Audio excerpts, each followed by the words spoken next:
What's up, folks? Zen here. It is January 26th, Monday morning, 7:30, about 50 degrees here in beautiful Southern California, Escondido, Zone 10A, inland, northern San Diego County.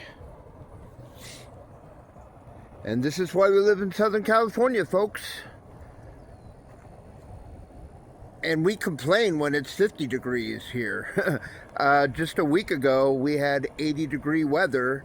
I actually harvested figs from my fig tree. I've got tomatoes growing.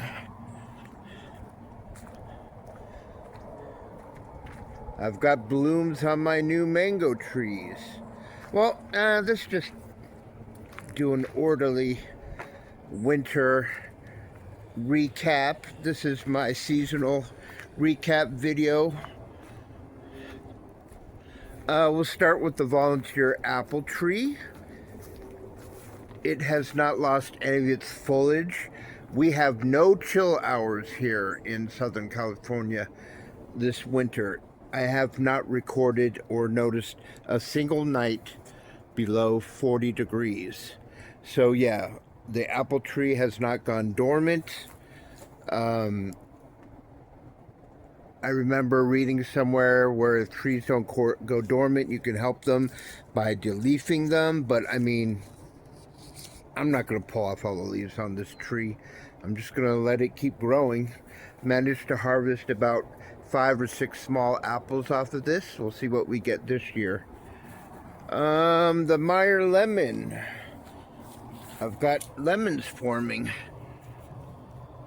Tons of lemons forming. I actually took off quite a few, but I mean, this thing has just been blooming and blooming and forming little fruitlets that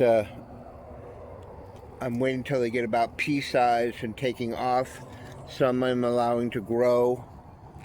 I mean, I'm just going to keep this in a pot. I'm never going to put it in the ground. I hardly ever use lemons in anything. I don't really care for lemonade. I only use lemons in cooking when I make fish, which is quite rare these days. Here is the Malaysian guava. It flowered, 2 sets of flowers that never actually turned into fruit. So I never got any fruit off of this Malaysian guava. Hopefully this year I'll have some. Here are some of my seedlings. This is a Haas seedling I pulled out of my worm bin that is growing very nicely. Eventually I'm probably going to graft onto it.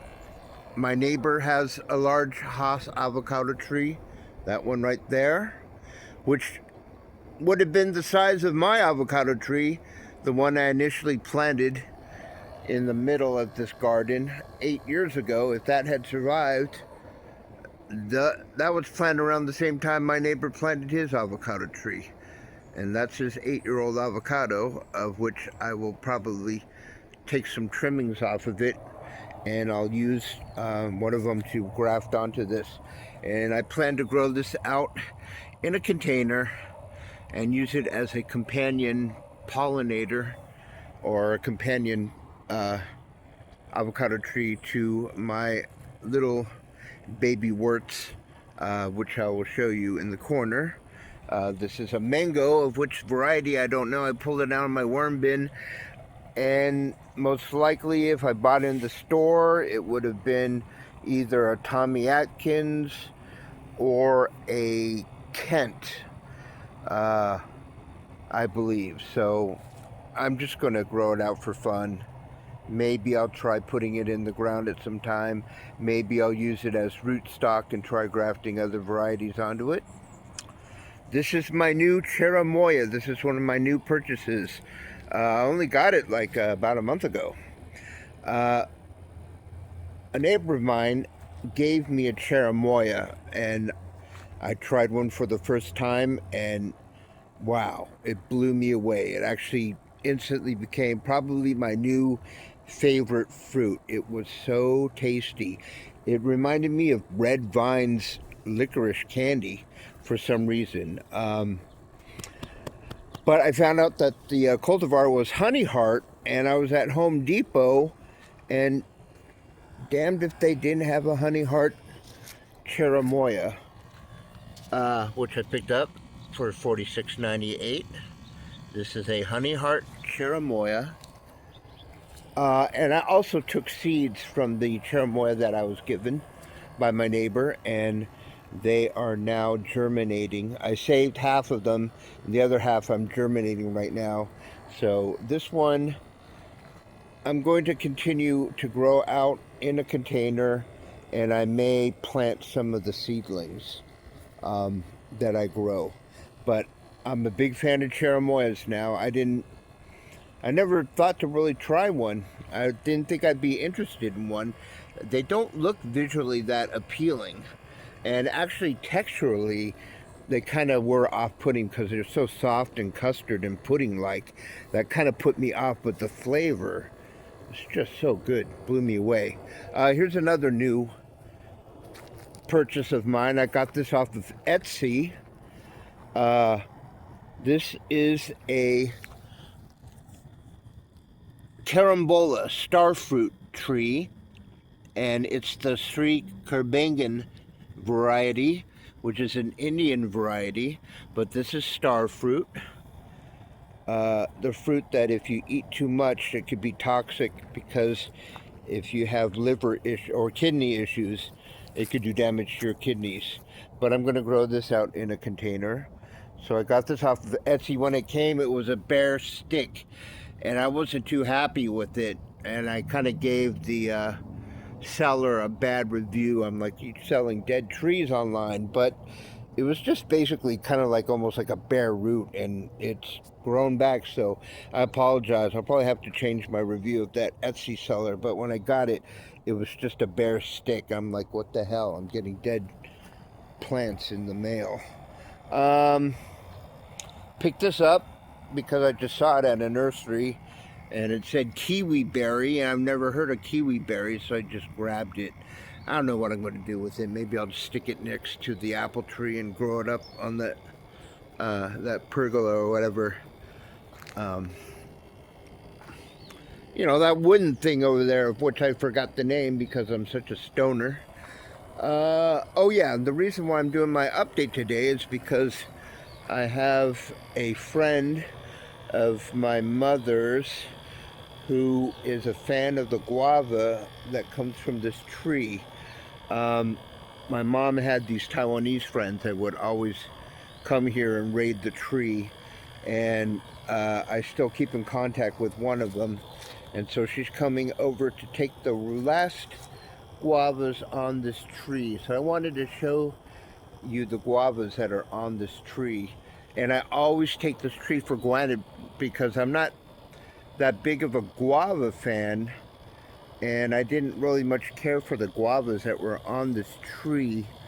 But you know, my mom's Taiwanese friends love them, and I've had workers come over that were Mexican, and they raved about the guavas on this tree.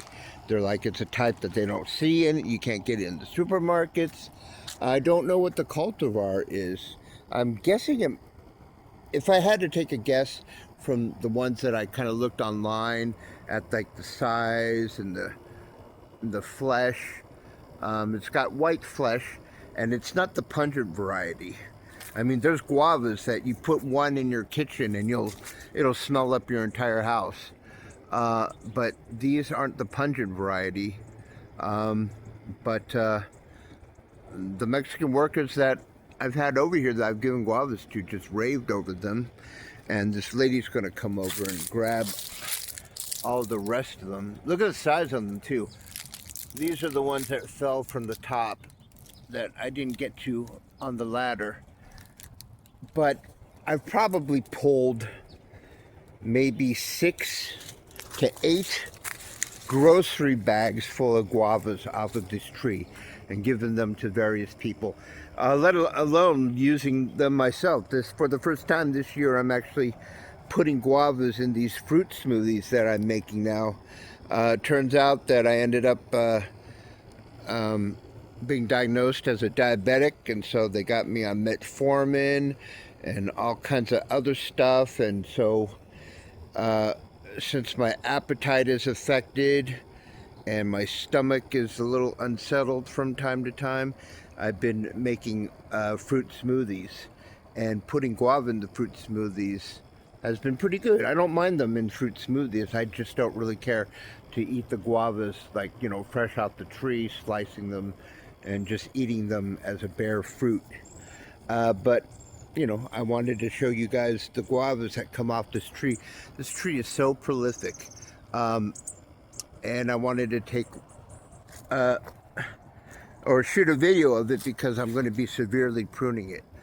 As you can see, this jujube, if you look at my older seasonal videos, you'll notice that I've taken off probably about a third of this jujube, about 3 to 4 feet off the top branches. So I severely trimmed this jujube tree, and I'm going to be doing a severe trim job on this out of control guava tree, but I'm just letting all the guavas grow out and finish up before I cut it. But yeah, this tree gives off just huge guavas year after year, and I just take it for granted.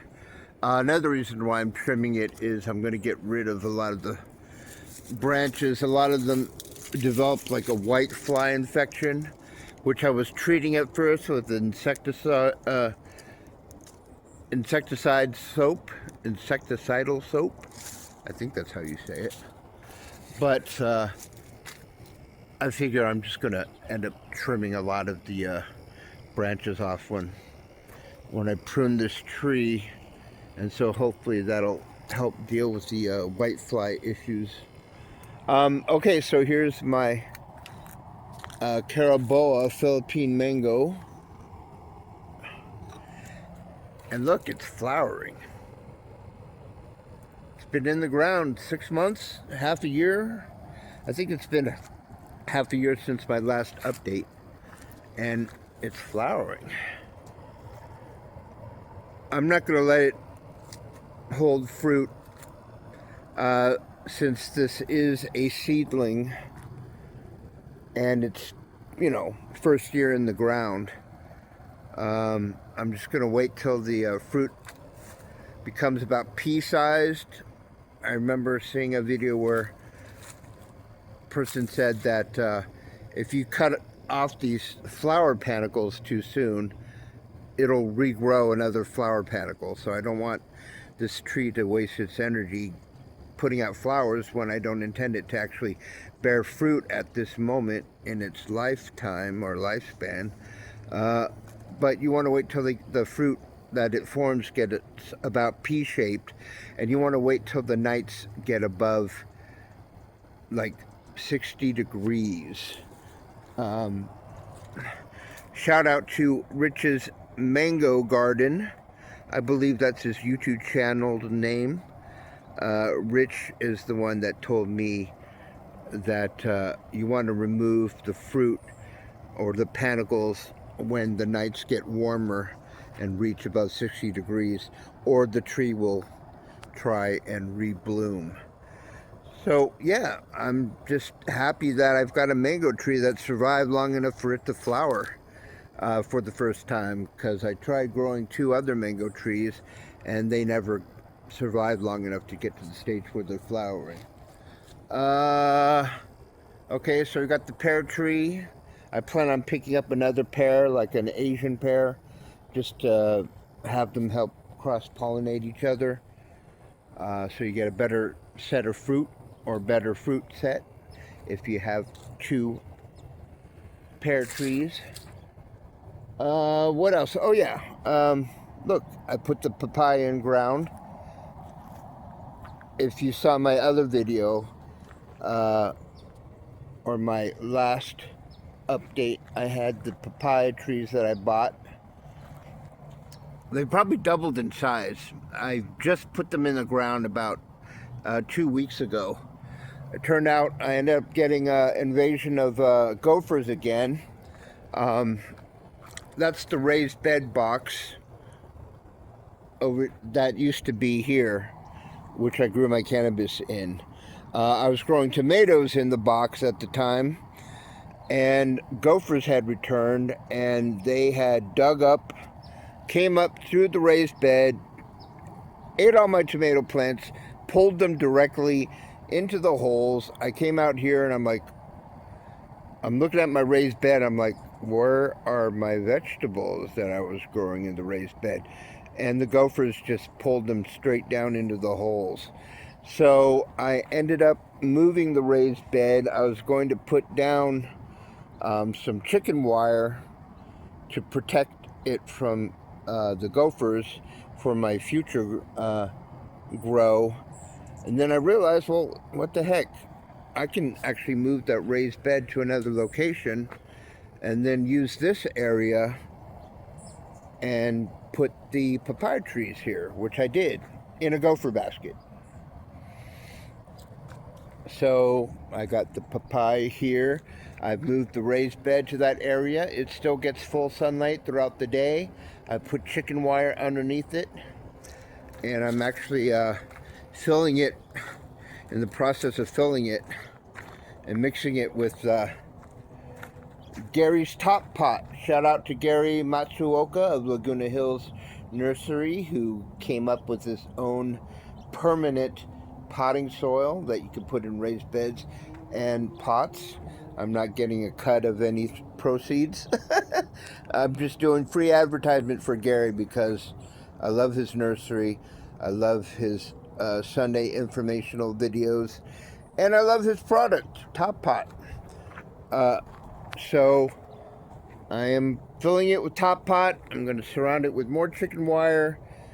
It's got chicken wire at the foundation here.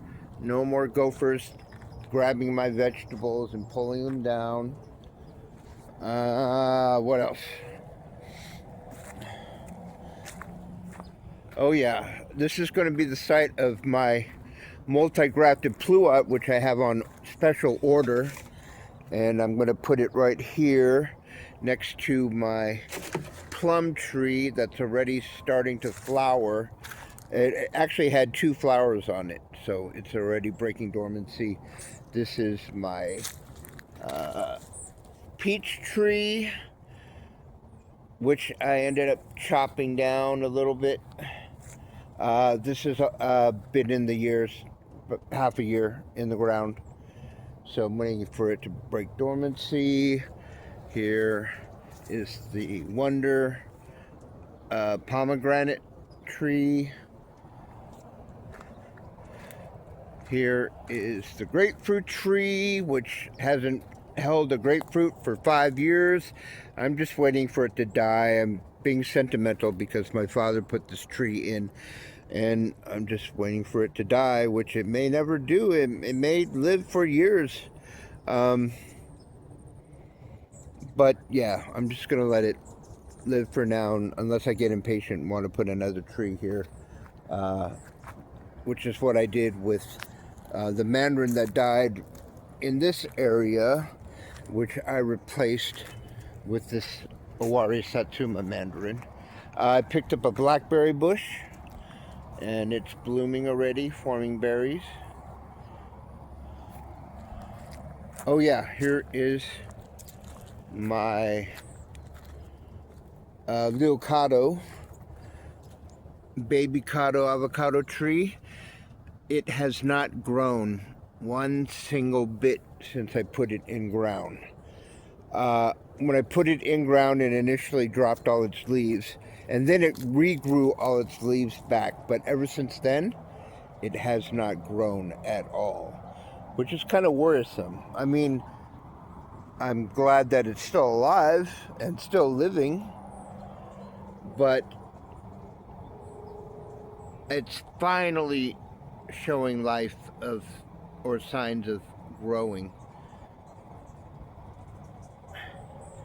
And I don't know what the heck this is. This just came out of nowhere. They look like avocado leaves, but I've never heard of avocado suckers. I mean, if this is an avocado sucker, then it's coming from the rootstock of this Lil Cado, which is probably a Zutano seed. So maybe I have a Zutano avocado sucker growing here. I mean, I'm going to dig it out. If it is a sucker, then it's probably going to take, it's going to drain energy from the growth of this Lil Cado. So I'll probably remove that and separate it if it is a sucker, and then grow it out somewhere else, because I'm curious what it is. I mean, it looks like an avocado.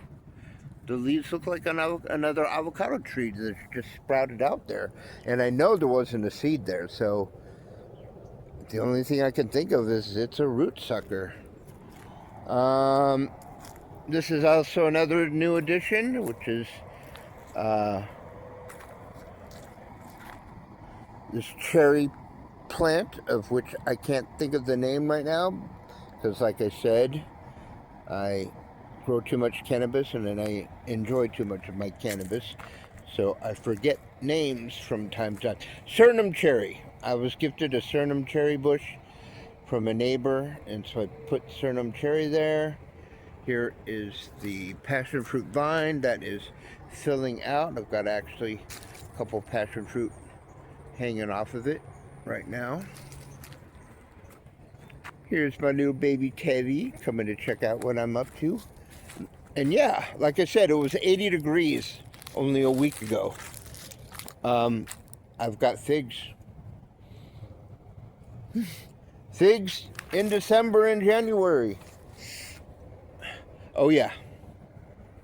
And the thing that kept me going while all the fruit trees that I were growing were dying and not bearing any fruit, this is the one tree that I managed to plant a couple years ago that's actually bearing fruit now that I'm able to enjoy, which is the Morrow Blood Orange. I already took off probably about 10 fruit, giving it to some neighbors and my sister-in-law, but I'm happy I actually have, I'm finally, you know, enjoying the fruits of my labor, pun intended. Here is my little blueberry bush that is flowering now, so I'm going to get blueberries off of it. And here is the Barbados cherry bush that keeps flowering but never forms any fruit. It finally formed one fruit for the first time this year, which I tasted, and hasn't formed any fruit since. And so, yeah, I think they'll wrap it up. I just wanted to shoot this winter update and show you guys some of the guavas that I've had before the lady comes and grabs the rest of them. Okay, that's it. Then wrapping up his fall winter update. Hope everyone's doing well. Take care, everybody.